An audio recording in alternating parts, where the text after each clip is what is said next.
Hello guys, ito yung bago kong mga alaga ngayon yung mga pinapalaki ko. Pakakawalan natin sila.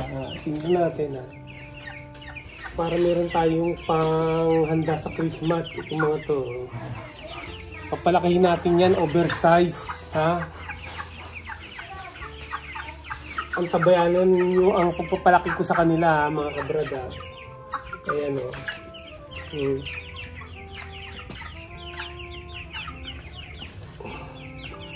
Ayan.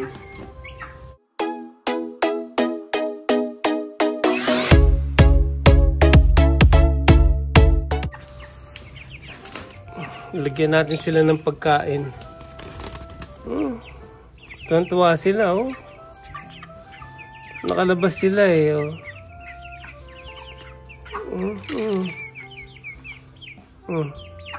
nakalabas sila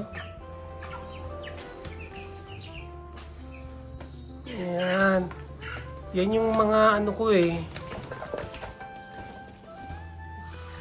natatakbuhan galing natatakbuhan parang ngayon lang nakawala yan para magandang ilabas-labas yung ganyan para makapag-exercise sila. Ayan. Bumibili kasi ako ng mga sisiw para pinapakain ko kay Snakey. Pinapakain ko kay Snakey. Hindi ko napapakain lahat yan. Kaya lumalaki sila. Di ba alam nyo naman yung alaga kong ahas na snake? Snake na ahas. Ito. Pinapakain ko sila ng ganyan. Pinapakain ko yan yung Snakey ng ganito, kaya lang madami akong binibili. Yung iba pinapakain ko. Ayan.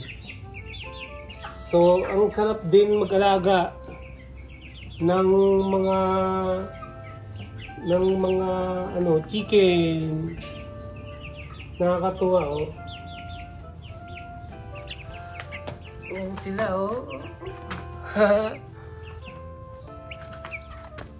nakalabas na sila. Ang ganda.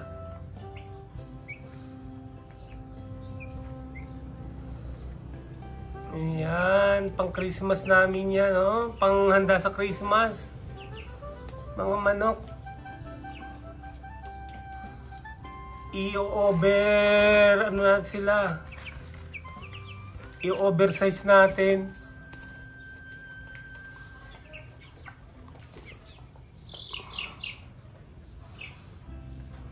Yan.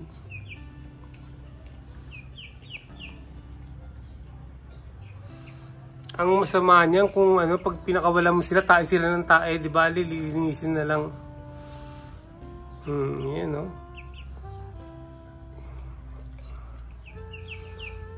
Pinalakad natin sila para para makapag-exercise ang ating mga alagang chicken. Yan.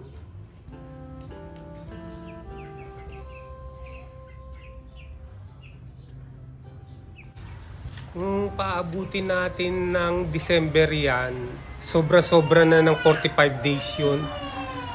Lalaki ng lalaki yan. Oversize yun. Masarap yun, katayin pag oversize na at ihanda sa Noche Buena. Lagi kong dinadagdagan yan Minsan kasi kinakatay agad ni pag lumaki na kinakatay ni Commander gustong makakain na agad. Kaya bili ako ng bili para habang kumakatay siya may lumalaki para makaumabot ng Pasko. Yun nga, pag dumating ng Pasko, malalaki na sila. Kasi sobra-sobra ng 45 days baka abutin na ng pa lang naman ngayon, September, October, November, December, yan 3 buwan pa bago magpasko. Pero nag-enjoy na kami na mag-alaga ng manok. Naman nakakaaliw naman mag-alaga ng manok Ang masarap dyan, fried chicken. Yan. Kaya gustong-gusto namin bumili ng fried chicken sa McDonald's. Malalaki yung fried chicken nila kaysa sa Jollibee. Ayan, pero pag yung manok namin ang niluto namin, for sure, masarap yan. Kasi ano sila, pre-range chicken sila. No, yung iba nga, ilalagay namin sa likuran para doon manginain ng mga kulisap, ganyan, para maging pre-range sila, para maging masarap ang lasa.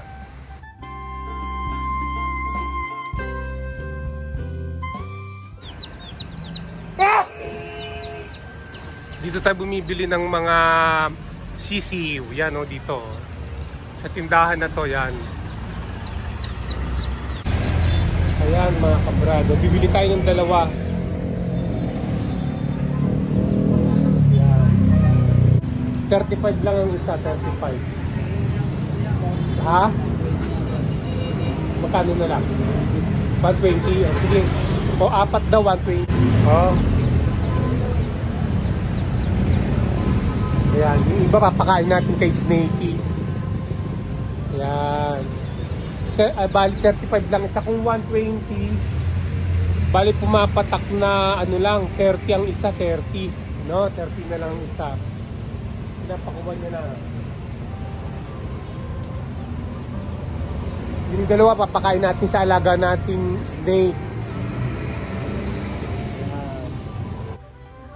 Alam nyo mga kabrad, sa pag-aalaga lang ako ng itik.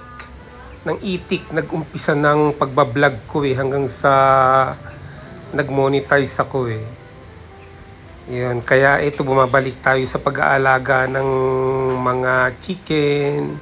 Pero hindi na siguro ako mag-aalaga ng itik. Ayan para silang para silang uhon na uhaw uhon na uhaw daw yung ganyan yung leg nila yung gumaganyan ayan yung leg nila gumaganyan, parang humihinga ng malakas. Uhaw na uhaw daw.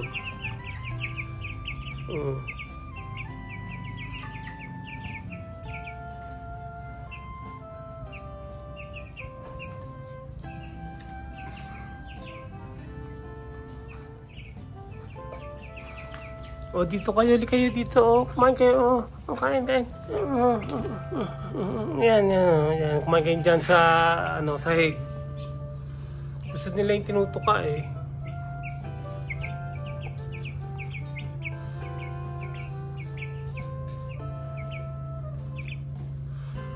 Kaya lang kakalat yung ipot nila di ba? Lilinisin ko na lang mamaya.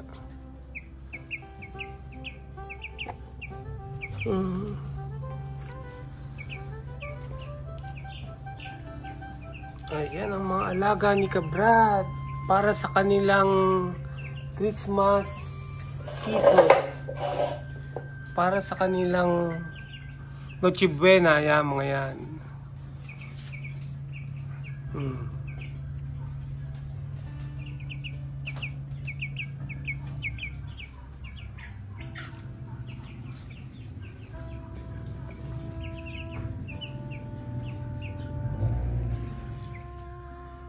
Maghahapon na Maghahapon na. Yan. Ano na yata? Alas 5 na yata. Alas 5 ng hapon, madilim ang kalangitan.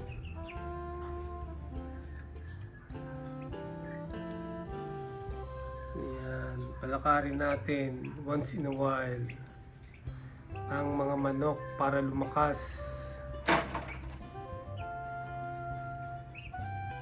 Ito, bumili tayo ng 3 kilong lapid.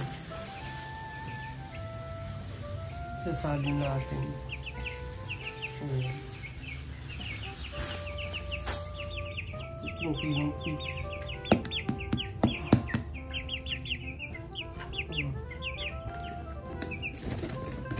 Ayan, pang meron pang natira, oh. Yan.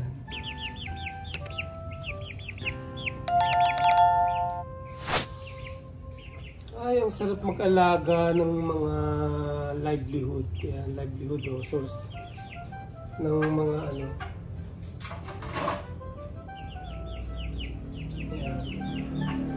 Sa sapote, ano na yan eh, 50 pesos ang isa na ng ano eh, ng sisiw.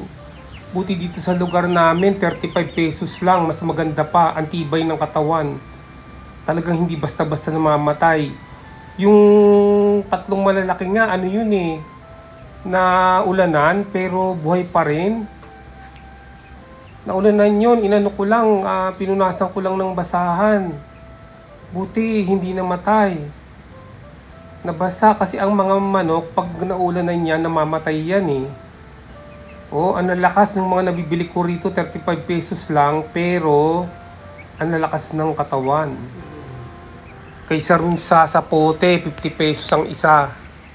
Dito lang yan sa Munok eh, sa labasan.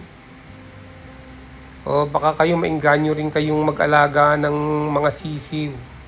Mag-alaga na rin kayo para sa inyong Noche Buena sa Pasko, mga kabrat. Sa ngayon, ito ang magandang alagaan eh, na madaling katayin at kainin. Yan o. Mga manok, murang-mura lang. Alam nyo ba, 35 lang bili ko ng isa niyan, 35 pesos each. Ang isang sisiw, 35. 45 days old.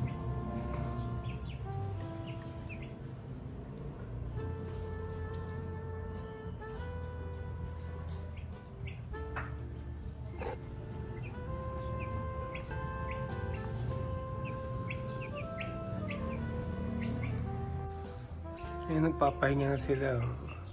Ang iba. By the way, yung sa patuka naman mga kabrad, yung Integra 1 o yung GMP 1 or 1000, GMP 1000, Integra 1000, ano lang yun?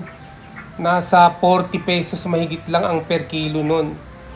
Yung medyo fine ang ano niya, ang granules niya.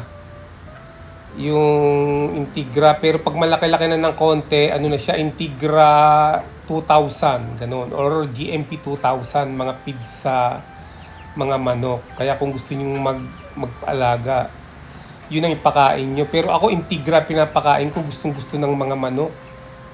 Gustong-gusto ng mga sisiw, yun. Integra, yun ang chick booster yun eh. Yung Integra 1. Para sa mga nag-uumpisa sa mga ano, sa mga sisiw na bagong pisa pa lang. Mabilis silang lalaki ron. Pag mga ano na sila 1 month, yon Integra 2000 na or Integra or rather GMP 2000, ganun.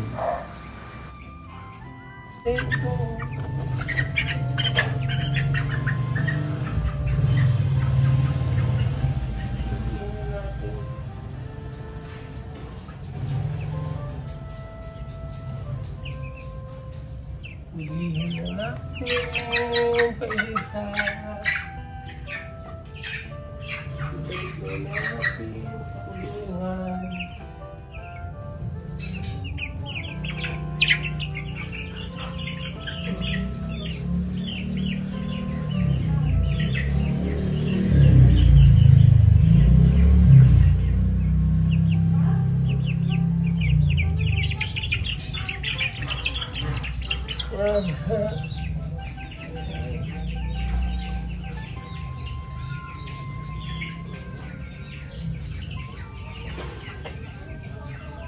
Isa na lang.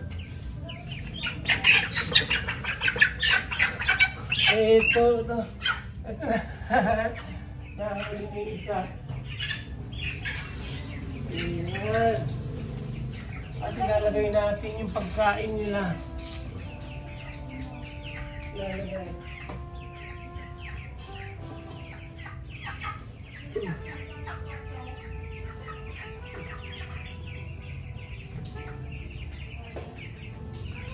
Ayaw ba naman pumasok ko? Pa nilang pumasok. Gabi na eh. Oh, dyan na kayo. Ayan, meron na tayong pang Noche Buena. Ayan oh, papalakihin pa natin. 3 days later. Ito yung binili natin nung isang araw, yung dalawa na yan. Oh. 4 yung binili natin, di ba, nung isang araw. Yung dalawa pinakain ko na rin sa alaga kong snake. Ngayon yung 3 malalaki dito, nilipat namin sa likod. Tara, puntahan natin yung 3 malalaki sa likuran. Ayan yung 3 malalaki. Pinalalakad na natin sila rito para maging sila, yung pre-range chicken. Para maging masarap yung nila, yung karne. Kaysa yung lagi na lang nakakulong. Lalakas kasi yan pag naglalakad eh. Ayan, nagpapahinga lang yan. So malawak yung nilalakaran nila rito sa likod natin. O yan o. Sa likuran yan. I-oversize natin yan ng para malaki yan. Andito yung pagkain nila. Ayan o. Ayan. Pag lumaki rin yung mga maliliit doon, ililipat din natin dito sa likod.